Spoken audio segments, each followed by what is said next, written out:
नमस्कार मित्रांनो. भाषा म्हणजे काय? केवळ शब्दांची गुंफण की केवळ शब्दांची माळ? नाही.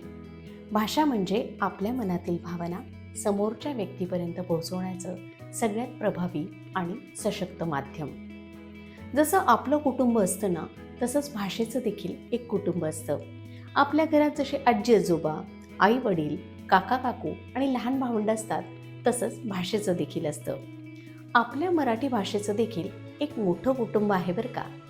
प्रमाण मराठी भाषा ही पालकाच्या भूमिकेत असते, तर उपभाषा, पोटभाषा आणि बोलीभाषा हा या भाषेचा गोतावळा. या गोतावळ्याविषयी जाणून घ्यायला तुम्हाला नक्कीच आवडेल, नाही का? त्यामुळेच तुम्हाला मराठी बोलीभाषेविषयी अधिक माहिती व्हावी यासाठी मराठी राजभाषा दिनाचं निमित्त साधून आम्ही एक मालिका सादर करतोय, बोलतो बोली मराठी. तुम्हाला कशी वाटते ते सांगा आणि आम्हाला नक्की कळवा.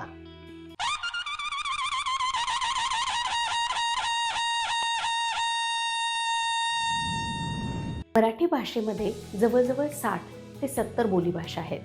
यामध्ये कोल्हापुरी, मराठवाडी, वऱ्हाडी, अहिरणी, मालवणी, नागपुरी, बेळगावी अशा कितीतरी बोलीभाषा आहेत. त्यामुळे कोणी जर म्हटलं की मी मराठी बोलतो, तर लगेच पुढचा प्रश्न येतो, नेमकी कोणती मराठी? कोकणातली कोकणी मराठी की कोल्हापूरची ठसकेदार मराठी? खानदेशातील अहिरणी की विदर्भातील वऱ्हाडी की मराठवाड्यातील मराठवाडी लहजा? कारण या प्रत्येक बोलीभाषेला त्या त्या भागातील मराठी मातीचा सुगंध लाभलेला आहे. त्यामुळे ही भाषा उच्चारतानाची मजा आणि ऐकतानाची गंमत असणारी बोलीभाषेची हीच गंमत आपण अनुभवणार आहोत या मालिकेत, बोलतो बोली मराठी. आजच्या भागात आपण जाणून घेणार आहोत आदिवासी बोलीभाषेचा समृद्ध वारसा. महाराष्ट्राच्या भाषिक नकाशात डोंगर दऱ्यांमध्ये, जंगलाच्या कुशीत, नदीकाठच्या पाड्यांमध्ये एक वेगळीच मराठी फुललेली आहे. ही आहे गोंड, भिल्ल, वारली, मावची, कोरकूप, कातकरी आणि माडिया यांची मराठी. या सगळ्यांमध्ये सर्वाधिक प्राचीन मानली जाणारी बोली म्हणजे गोंडी. चंद्रपूर, गडचिरोली, नागपूर, अमरावती या भागात तिचा गजर ऐकू येतो. संशोधक सांगतात गोंडीला स्वतःची लिपी असल्याचेही पुरावे आहेत. जर्मन भाषातज्ञ जूल ब्लॉक यांनी तिचा सखोल अभ्यास केला. द्राविडी भाषा समूहाची वैशिष्ट्य जपणारी ही बोली म्हणजे इतिहास जिवंत ठेवणारा आवाजच जणू. गोंडीच्या शेजारीच ऐकू येते भिल्ली. गुजरात, मध्य प्रदेश, राजस्थान आणि महाराष्ट्राच्या सीमा भागात ऐकू येणारी.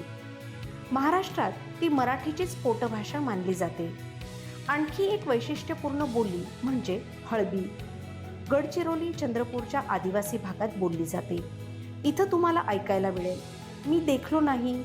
इथे देख हिंदीतून आणि लो मराठी प्रत्यय. तसंच बाबा मन, हममन असे शब्दही ऐकायला येतील.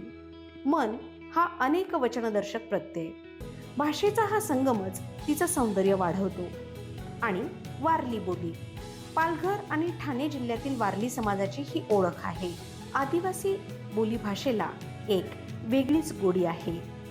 पण मित्रांनो, आधुनिकतेच्या लाटेत अनेक बोलीभाषा लोप पावत चालल्या आहेत आणि जेव्हा एक भाषा हरवते, तेव्हा तिच्यासोबत हरवतो त्या भाषेचा संपूर्ण इतिहास.